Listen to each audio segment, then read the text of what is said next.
అందరికి నమస్తే అండి. అంతకుముందు నేను పుదీనా బయట తీసుకొచ్చింది పెట్టాను కదా, ఇలా బాగా పెరిగిపోయింది.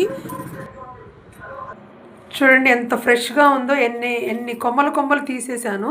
ఇప్పుడు ఇవన్నీ ఒలుచుకుని కనుక మనం ఇప్పుడు వచ్చేది ఎండాకాలం కదా, ఇలా నీడలో ఆరబెట్టుకుంటే మంచిగా ఎండిపోతాయి. అవి మిక్సీ వేసుకుని మెత్తటి పౌడర్ చేసుకున్నాం అనుకోండి, మజ్జిగలో వేసుకోవచ్చు. అలాగే పుదీనా కషాయంలో వేసుకుని తాగొచ్చు. అట్లా చేసుకుని పౌడర్లా చేసుకుని మంచిగా వాడుకోవచ్చు. ఇవన్నీ ఇప్పుడు ఆకులు ఒలుచుకుంటాను. పుదీనా ఇంట్లో మంచిగా పెరుగుతుందండి. కొంచెం మట్టి వేసి మనం అడుగున కొంచెం కట్ చేసి క్రాస్గా పెడితే, ఇంతకుముందు మీకు చెప్పాను కూడా, వీడియో చేశాను. చాలా బాగా పెరుగుతుందండి. ఇట్లా మనం సమ్మర్లో కనుక ఇవన్నీ ఒలిచేసుకొని సమ్మర్లో ఎక్కువ వాడుతూ ఉంటే మనకి చలవ చేస్తుంది. ఎండాకాలం ఈ పుదీనా బాగా మంచిగా పనిచేస్తుంది. బయట బండ్ల మీద పెట్టి పుదీనా వాటర్ ఇస్తూ ఉంటారు కదా, అట్లా మనం ఇంట్లోనే జీలకర్ర పొడి అది వేసుకొని మనం చక్కగా కుండలో నీళ్ళతో కూడా మంచిగా మనం ఇది తాగొచ్చు అనమాట, పుదీనా వాటరు. ఈ ఒలిచేసిన తర్వాత ఈ లేత కాడలు అనుకోండి, ఇవి మనం పుదీనా పచ్చడిలో కూడా వేసుకోవచ్చు. బాగా లేతగా ఉన్నాయి. ఇంకా మన ఇంట్లో మొక్క కాబట్టి ఇంకా మనం ఈ రసాయనాలు ఏమి ఉండవు కాబట్టి మంచి ఫ్రెష్గా కనిపిస్తుంది. ఆకు మంచి స్మెల్ వస్తుంది. ఎప్పటికప్పుడు మనం కోసేస్తూ ఉన్నాం అనుకోండి, కొమ్మలు కొమ్మలు కోసేస్తుంటే ఇంకా మొక్క బాగా ఎదుగుతుంది, ఆకులు బాగా వస్తాయి.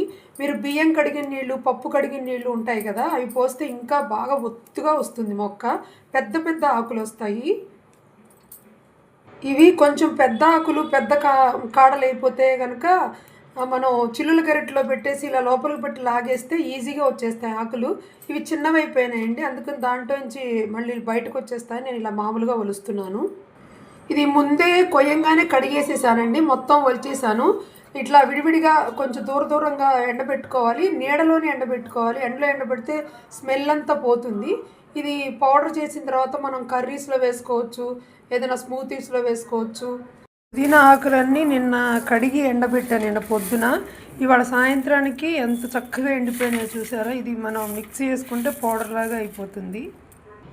ఇదిగోండి పౌడర్ చేశాను. క్వాంటిటీ తక్కువ ఉండేసరికి మనకి మిక్సీలో మెత్తగా అవ్వదనమాట. అదే ఎక్కువ ఆకులుండి మనం ఎండబెట్టుకుని పొడి చేస్తే మంచిగా మెత్తగా అయిపోతుంది.